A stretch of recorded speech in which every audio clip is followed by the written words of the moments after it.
1 year ago, on August 23rd, 2024, I uploaded my first video on this YouTube channel, and since then I uploaded a video on every single week of the year until now, 1 year later, and I want to share my experiences with doing exactly that, and I want to share what I learned over this year. And if you're interested in that and maybe think about starting a YouTube channel as well, you know, I want to give you some realistic expectations, but without further ado, let's get started.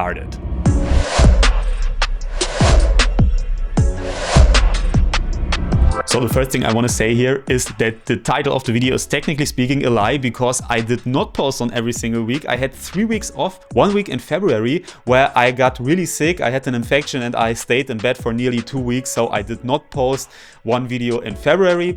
And I also had 2 weeks off recently because I am a wedding photographer, and in the summer month I have a lot of workload because, you know, nearly all weddings, they are in the summer months, so I did not have time to create videos for 2 weeks. But now I'm back and I hopefully can post every other week. So before we go too deep into the things that I learned and I want to improve over the next year, I want to start with giving you the facts and the numbers for the past year. And we start with my most viewed video. It is called How I Would Start Photography in 2025, and it made around 4,050 views until now. I also got around 220 hours of viewing time on this video alone, and it is by far my most viewed video, with the average being around 500 to 1,500 views for a single video that I post. So this is really an exception. However, the video with the most watch time that I have is a drone compilation, and it made around 570 hours of viewing time over the past couple of months since I posted it.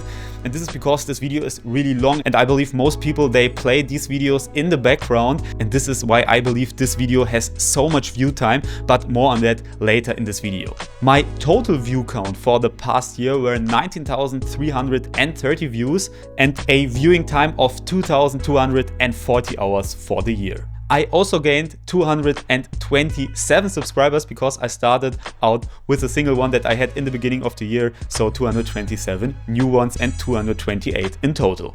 As you can see, these numbers, they are not a huge breakthrough, nothing viral there. But honestly, that wasn't my expectations either, because, you know, the photography sector of videos, they already have a lot of content and a lot of great content, and I've not done something totally new here, so the expectations weren't too high from the beginning. But as I said, this is a personal passion project for me, so this is not really what counts all that much. Nonetheless, I'm always happy if I see that I have a new subscriber or if a video performs pretty good. That is quite understandable, I think. And honestly, having over 200 people subscribed and building up a small community step by step, it feels pretty good. And I really enjoy the interactions with my subscribers when they write comments, for example. So this is honestly pretty cool. So in this part of the video, I now want to talk about the things that worked for me and things that worked not so well when it comes to creating videos. Videos that worked really well were the videos where I talked about my experience with certain kind of gear, especially when there is a clear value takeaway. For example, when I make videos where I tell you basically to buy this instead of that and save, you know, thousands of dollars doing that and still have like 99% of the quality, these videos, they tend to perform pretty good, which is not a big surprise, honestly, because, you know, everyone wants to save money. And I definitely want to continue making these videos. However, I cannot make every single video on the channel about topics like that, because first of all, there is not that much to talk about, and I first have to find things that I really can recommend buying and saving money on, because some things, they are just expensive, you know, you cannot save anything there. But still, eventually there will be things that I think it's worth talking about and you can save money on, so I will definitely do these videos. However, not on every week, because, you know, this is a passion project again, so I always want to make the videos that I'm interested in the most and that I have the most fun making. What also worked pretty well were the drone compilation videos. I talked about that shortly in the beginning. And these videos, they tend to make a lot of watch time, because as I said, I believe people, you know, they watch them in the background. They just turn on the TV, you know, play the video and, you know, maybe talk to friends or just chilling and hanging out.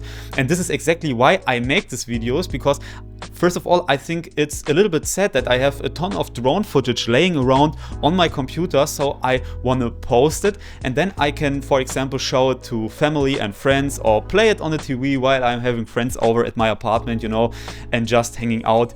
And so this is the reason why I post these videos once in a while, and I want to continue doing that. However, I don't want to post too much of them because I think it can distract the algorithm of YouTube.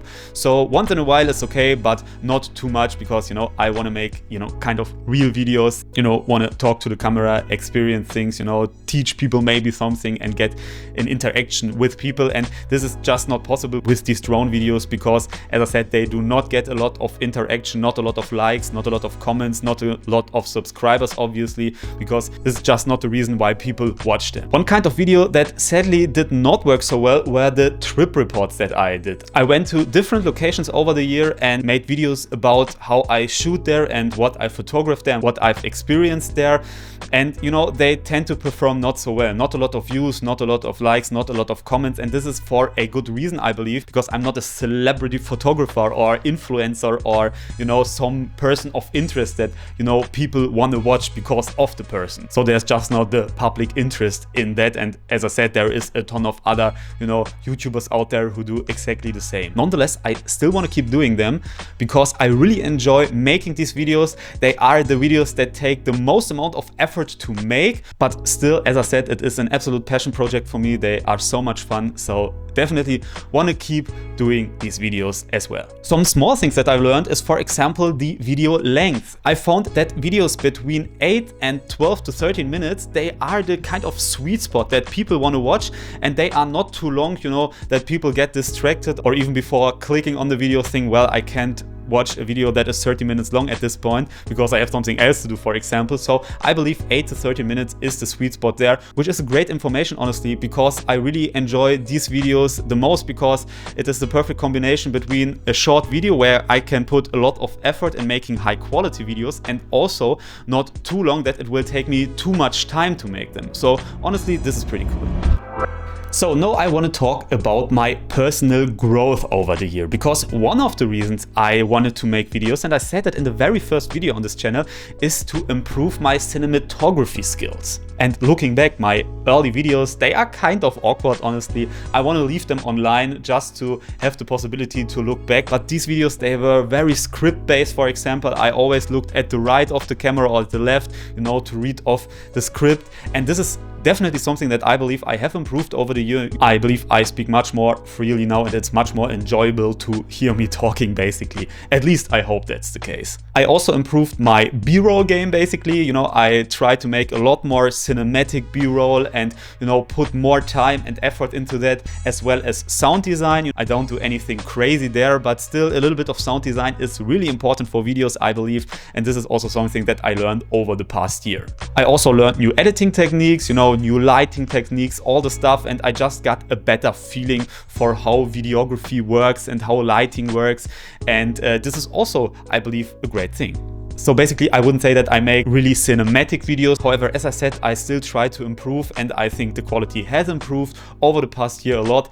And I hope that when I watch back at this video in a year time from now, that then I look back and say, well, these videos, they were very awkward as well. And now my videos are way better than they were a year ago. So this is definitely a goal for the next year.